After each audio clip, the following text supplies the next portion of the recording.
그럼 이제 작품 외적인 부분들은 많이 말씀드렸으니까 이 작품 내적인 부분들을 하나하나 설명해 드리도록 할게요. 너무 길어지면 지루할 수 있으니까 짧고 간결하게 해드릴게요. 우선 첫 번째, 이 나 혼자만 레벨업의 특징이라고 꼽을 수 있는 부분인데, 이거는 나 혼자만 레벨업 웹툰화가 된 나 혼자만 레벨업의 한 장면을 가져온 거예요.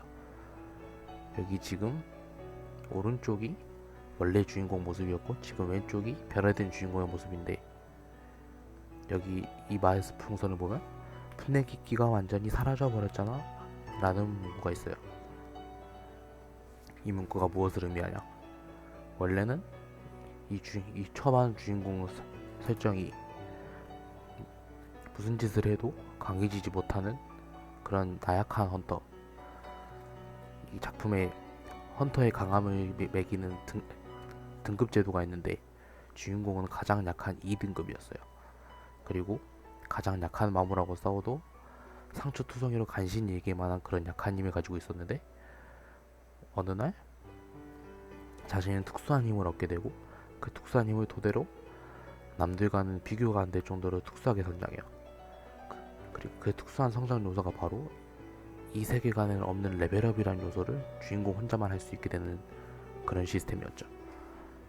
이게 무엇을 의미하냐, 흔히 이거를 여러분도 아실 용어일 수도 있는데 먼치킨물이라고 하거든요. 다른 캐릭터들과는 비교가 안 되는 엄청나게 강한 캐릭터를 먼치킨이라고 하는데, 이 나 혼자만 레벨업도 당연히 먼치킨물이에요. 근데 먼치킨물도 성향이 여러 개가 있어요. 예를 들어서 원펀맨을 아실지 모르겠는데, 원펀맨도 먼치킨이죠. 주먹 한 번만 휘두르면 모든 적들이 쓰러지는. 근데 원펀맨 같은 경우는 이미 주인공이 완성되어 있는 캐릭터이기 때문에 더 이상 성장의 여지가 없는데, 여기는 이 2등급 헌터, 가장 최약체의 헌터였던 주인공이 한순간에 상위권 헌터로 올라가는 과정을 축약을 했어요. 그거는 소설로 치면은 거의 한 권의 절반도 되지 않는 부분으로 빠르게 축약을 해서 빠르게 강하게 만들어요. 근데 그 뒤에 이제 주인공이 강해졌더라도 상영하지 못해 더욱 강한 마물들, 그리고 주인공보다 아직은 더 강한 위치에 있는 최상위권의 헌터들, 그런 헌터들의 존재를 남겨놔서 주인공을 성장할 수 있게 만들어요. 이것을 어떤 용어라고 칭하냐면 성장형 먼치킨이라고 칭해요. 남들보다 강해지는 속도는 훨씬 빠르고 잠재력도 뛰어나지만 여전히 주인공보다 강한 사람들이 있어서 그 강한 사람들을 뛰어넘어야 되는 요소, 이게 나 혼자만 레벨업의 첫 번째 특징이에요. 두 번째 특징을 말씀드리려고 하는데요, 나 혼자만 레벨업이 여타 다른 웹소설들하고 좀 차이점을 보이는 게 있어요. 흔히 소설에는 시점이라는 게 존재하잖아요. 이 시점이 어떤 게 있냐면, 시점은 1인칭과 3인칭으로 나눠요. 여기서 1인칭은 나, 그리고 3인칭은 두 가지가 있죠. 관찰자 시점 아니면 전지적 작가. 이거는 학창 시절에 문학 국어 시간에도 많이 들어보셨을 이야기라고 생각을 해요. 근데 보통 이 웹소설들은 1인칭으로 많이 적거든요. 주인공의 시점에서 1인칭으로 적으면 좋은 게 뭐냐면요, 독자가 몰입하기에 좋아요. 그러니까 판타지 소설에서 엄청 강한 주인공인데 이게 1인칭 시점이에요. 그러면 독자가 그것을 읽을 때 그 작가분의 필력이나 묘사에 따라 다르겠지만 직접 자신이 검을 쓰고 있고 자신이 그 공격을 막아내거나 눈앞에 펼쳐진 풍경을 1인칭으로 묘사하면 마치 내가 그걸 하고 있는 것 같은 효과를 줄 수 있는 게 1인칭이에요. 그러면 3인칭은 특징이 뭐냐, 이게 시점이 어떤 게 더 좋고 어떤 게 더 안 좋냐는 건 있을 수 없어요. 각각 두 개 다 특징이 있는 거기 때문에 이거는 어떤 게 더 좋다고 우위를 가릴 수는 없고요. 3인칭은 관찰자는 그냥 제3자의 눈에서 보는 그것을 말하고요. 전지적 작가는 이미 모든 것을 알고 있는 작가가 말 그대로 그 등장인물의 내면 심리까지 꿰뚫어 보는 걸 전지적 작가라고 하는데, 보통 전지적 작가는 잘 안 쓰고요. 이 관찰자를 많이 써요. 이 관찰자를 통해서 할 수 있는 건 확실히 1인칭에 비해서 몰입감은 떨어질 수 있으나 대신에 좀 더 등장인물의 감정을 잘 드러낼 수 있어요. 이게 1인칭을 적어버리면 주인공의 감정은 잘 나타날지 몰라도 일부러 작가님들이 다른 등장인물들의 감정은 일부러 추측으로 끝내는 경우가 많아요. 왜냐하면 자신의 시점에서 소설을 하고 있는데 다른 등장인물의 심리를 신도 아니고 꿰뚫어 볼 수는 없는 거잖아요. 근데 3인칭은 제3자 입장에서 상황을 상황을 바라보고 그리고 사건을 감정에 치우치지 않고 바라봐요. 그러면 등장인물의 감정을 보다 잘 파악하기 쉽다는 말이에요. 그리고 나 혼자만 레벨업을 채택한 시점은 이 3인칭이에요. 보통의 소설들이 2인칭을 쓰는 거에 비교해서 3인칭을 썼기 때문에 다른 등장인물들의 감정선을 알기 편하거나 아니면 이게 1인칭도 묘사를 적긴 하지만 3인칭이 보통 상황 묘사를 할 때 좀 더 도움이 되는 경우가 많거든요. 네, 앞에 두 이미지를 보시고 오셨을 것 같은데요. 그러니까 앞에 이미지 두 개가 어떤 게 생각이 나세요? 이 앞에 이미지 두 개는 이 나 혼자만 레벨업 웹툰에 나온 능력치 창을 가져온 거거든요. 약간 게임 비슷하게 생각하지 않으세요? 흔히 저희가 사람들이 많이 하는 던전 앤 파이터나 메이플 스토리 같은 거에 힘이나 근력, 민첩이나 이런 다양한 스탯이 있잖아요. 능력치가 있잖아요.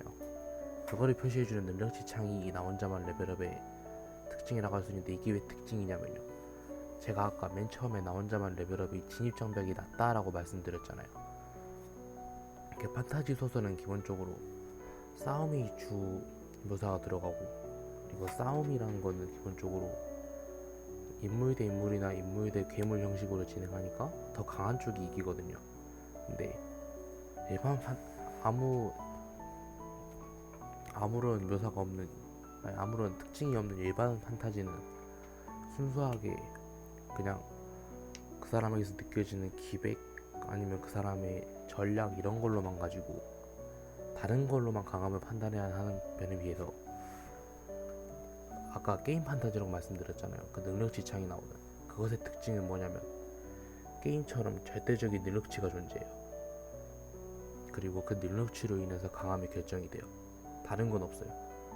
물론 경험치의 그러니까 등장인물의 경험이 조금 미숙해서 능력치에 비해서 힘을 못 낼 수는 있지만 능력치가 압도적으로 뛰어난데 갑자기 느닷없이 기습을 당해서 죽는다거나 그런 거는 게임 판타지에서는 절대 일어나지 않아요. 그리고 능력치가 있다는 거는 웹소설을 처음 보시는 분들이 그 등장인물이 어느 정도 강한지 감을 잡지 못할 때 굉장히 좋은 점으로 작용돼요. 왜냐면 처음에 비해서 이 정도로 능력치가 올랐으니 그 전까지의 인물들은 지금의 주인공이라면 쉽게 이길 수 있겠구나 라고 생각을 해주는 이정표 같은 게 돼주는 거예요. 반대로 이렇게 능력치를 적으면 강함이 다 해결되다 보니까 강함을 집중적으로 묘사하는 걸 좋아하는 분들에게는 마이너스가 될 수 있어요. 그래서 이거는 장점이기도 하고 단점이기도 한 특징이에요. 네, 이렇게 나 혼자만 레벨업이라는 작품의 특징을 간단하게 3가지 정도만 설명해 드렸는데 이 외에도 말씀해드리고 싶은 특징들이 좀 있지만 그것은 읽다 보면 독자님들이 스스로 아실 수 있는 요소들도 좀 있고 설명하다 보면 너무 길어져서 지루해질 수밖에 없는 부분들이기도 하니까 제가 간단하게 정리를 하고 끝마치려고 해요. 나 혼자만 레벨업이라는 작품이 굉장히 전 인상 깊게 읽어가지고 처음에 추천해드리고 싶어서 이렇게 선정을 했거든요. 그래서 장점과 단점으로 나누어서 설명을 할 거예요. 장점은 아까도 말했듯이 진입 장벽이 낮다. 원래 남성분들이 읽기에 판타지가 가장 진입 장벽이 낮기도 하고 소설이란 건 현실에 있을 법한 일이지만 일어나지 않는 걸 소설이라고 하잖아요. 그런 의미에서 판타지는 진짜로 몬스터란 게 존재했거나 만화라는 게 있었다면 진짜 이런 게 있을 수 있겠고 내가 저런 식으로 몬스터를 잡을 수 있었겠구나 이렇게 사람들이 생각을 해서 몰입감을 하게 해주는 그런 장르니까 여성분들은 좀 판타지를 싫어할 수 있어도 남성분들에겐 거의 인기가 절대적인 장르거든요. 특히나 이제 게임 판타지다 보니까 능력치까지 도입해서 처음 읽으시는 남성분이라면 거의 진짜 부담감 없이 읽을 수 있는 그런 거였고요. 그리고 또 잘 잡혀있는 스토리라인, 이건 잘 쓰여진 소설이라면 어찌 보면 필수죠. 처음부터 잘 복선에 깔아놨고 후반에 그거를 미리 지금까지 이어져 왔던 스토리를 이용해서 회수하는 능력, 떡밥 회수라고 하죠. 이것이 정말 뛰어났어요. 정말 군더더기 없을 정도로. 다른 작품들은 떡밥 회수를 제때 못하거나 하는 과정에서 좀 문제 있어서 독자분들이 지적을 하시는 경우가 많은데, 추공님은 어떻게 한 건지 진짜 읽으면서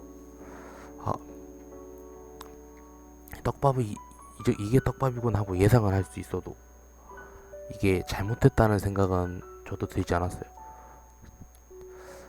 저도 나름 작가 지망생이기 전에 좀 깐깐한 독자기도 한데 정말 제가 읽으면서 만족하지 못했던 적은 없는 것 같아요. 예, 장점은 간단하게 이 두 가지만 꼽을 수 있을 것 같고, 단점은 굳이 단점을 꼽자면 전 딱 하나 단점을 꼽고 싶어요. 예, 그리고 단점은 어색한 인간관계. 굳이 꼽자면 제가 왜 이거를 꼽냐면요, 그 아까 전에 그 보여줬던 이미지에도 있었을 것 같은데, 이거다. 네, 보이시나요?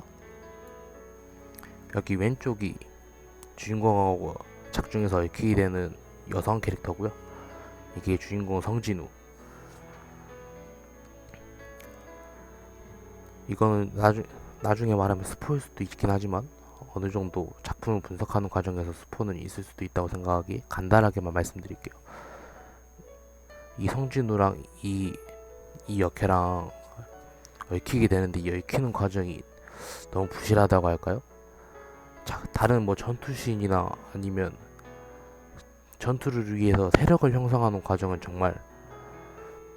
정말로 거의 완벽에 가까울 정도로 잘 짜셨는데, 유독 이 연애 부분에서는 판타지 소설이라 이거는 단점이라 하기는 좀 뭐하지만 그래도 굳이 넣었는데 그렇게 어색하게 하실 필요가 있었나.